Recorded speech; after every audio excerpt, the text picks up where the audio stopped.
कमाल है भाई। क्या अविश्वास प्रस्ताव सिर्फ इसलिए लाया जाना चाहिए कि प्रधानमंत्री को व्यक्तिगत तौर पर कटघरे में खड़ा करना है? क्या विपक्ष के मन में यह डर भी बैठा है कि एक अकेला मोदी उन पर भारी है? तुम्हें शर्म है? कुछ शर्म आया है? इसलिए आप प्रधानमंत्री के ऊपर अविश्वास प्रस्ताव ला रहे हैं। उधर एनडीएमसी की मीटिंग में केजरीवाल जी से सवाल पूछे जाते हैं कि काम क्यों नहीं हुआ, दिल्ली क्यों डूब गई पूरे पानी में, तो वो भाग जाते हैं। वो मांगेंगे अविश्वास प्रस्ताव प्रधानमंत्री के खिलाफ। यही नहीं, अभी और सुनिए। लेकिन मैं ये भी पूछना चाहती हूं कि क्या सिर्फ नरेंद्र मोदी को घेरने के लिए ये पूरे विपक्ष का प्रयास है? क्योंकि सवाल तो कई हैं इस देश में। या ऑपोजिशन नंबर अपने जानते हुए बस एक आदमी नरेंद्र मोदी जो इस देश के प्रधानमंत्री हैं उनको कटघरे में खड़ा करने के लिए ये अविश्वास प्रस्ताव ला रही है। अभी मजा आएगा ना भिड़ो। इंदिरा गांधी जी के पास बहुत भारी बहुमत था। कितने नो कॉन्फिडेंस प्रस्ताव उनके खिलाफ आए गए आपको पता होगा। आप तो जानी मानी जर्नलिस्ट हैं, आपने कवर किया हुआ है पार्लियामेंट। राजीव गांधी जी पे आए जब उनके पास 400 से ज्यादा सीट्स थी।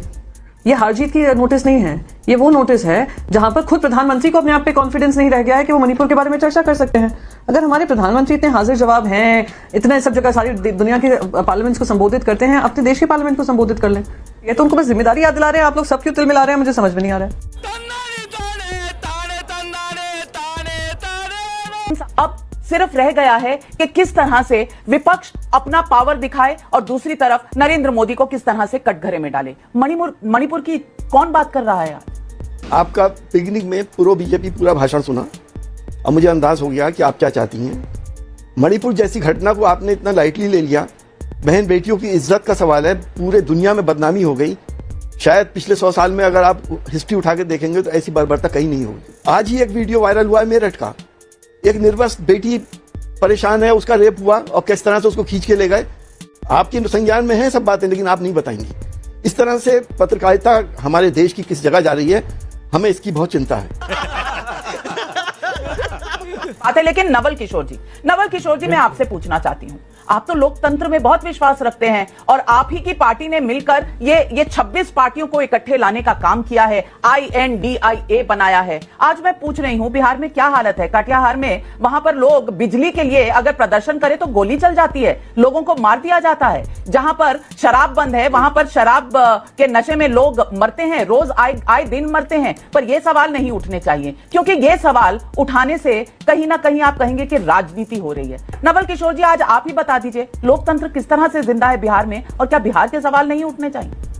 नाविका जी, बहुत जबरदस्त आप बैटिंग कर रहे हैं, मैं कह सकता हूं, और सरकार के लिए कर रहे हैं, इसमें भी कोई दो राय नहीं है।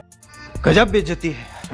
आपको कम से कम ये फर्क स्थापित करना चाहिए कि मणिपुर जो सामूहिक पीड़ा झेल रहा है पिछले 2 महीना से ज्यादा समय से, 150 से ज्यादा लोग मरे, 60,000 से ज्यादा लोग बेघर हुए, कितने वहां पर रिलीफ कैंप चल रहे हैं, ये सारी बातों को ध्यान में रखते हुए भी आप ये जरूरी समझते हैं कि इनको कंपेयर किया जाना चाहिए पूरे भारतवर्ष में जो हिंसा घटनाएं हो। आज आप इतने संवेदनहीन हैं, आपके राज्य में आज एक आदमी को मार दिया गया है, गोली चला दी गई है क्योंकि प्रदर्शन कर रहे थे, और आप मुझे कह रहे हैं कि मैं बैटिंग कर रही हूं।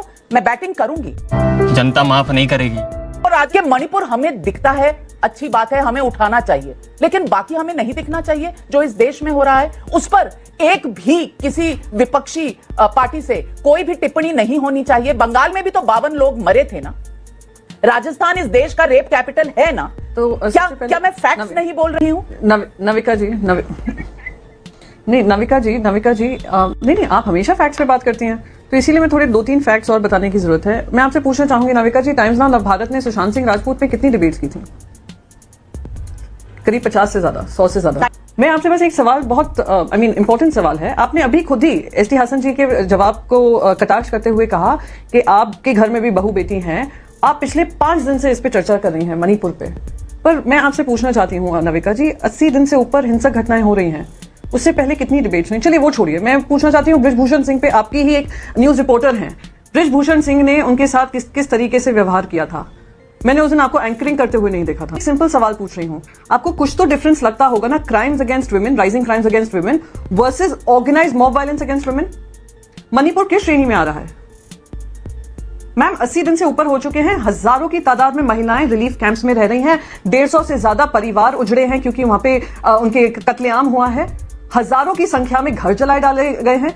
वहां के बच्चे स्कूल नहीं जा पा रहे हैं, वहां के अस्पताल चरमरा रहे हैं, और खुद इतिहास में पहली बार हुआ है कि एक सिटिंग मिनिस्टर ऑफ स्टेट का घर फूंक दिया गया, आग लग गई, और वो खुद आकर टेलीविजन पे बोल रहे हैं कि वहां पे कानून व्यवस्था बिल्कुल चरमरा चुकी है। तो आप मुझे अगर बार बार आप बिल्कुल चर्चा करिए, एंड मुझे तो पता है टाइम्स नाउ तो जर्नलिज्म का एक प्रतीक माना जाता है, वो विपक्ष को लेकर बहुत सारी डिबेट्स करता है और प्रश्न पूछने चाहिए।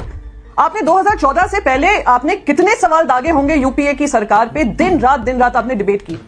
आप उसकी कंपैरिजन कर लीजिए और पोस्ट 2014 की कंपैरिजन कर लीजिए जब आपने सरकार से सवाल पूछा होगा। आप बस मुझे वो डिबेट के आप मुझे आंकड़े दे दीजिएगा तो मैं मान जाऊं कि हाँ, हम लोग बहुत फ्री एंड फेयर मीडिया के अंतर्गत हम लोग काम कर रहे हैं और फ्री एंड फेयर मीडिया को हम जवाब दे रहे हैं। आप टाइम्स नाउ थोड़ा ज्यादा देखा करिए, आपको पता रहेगा हम लोग क्या क्या कवर करते हैं। अभी बदत है भाई, अभी बदत है। सबसे पहले आप प्रियंका मैडम को बोल रहे थे कि थोड़ा ज्यादा टाइम्स नाउ देखा कीजिए। हम भी कोशिश करते हैं देखने के लिए, लेकिन जब देखना शुरू करता है इतना पार्टीशन, इतना पार्शियल, इतना प्रो गवर्नमेंट न्यूज लगता है कि हम बंद कर देते हैं। That is the main issue.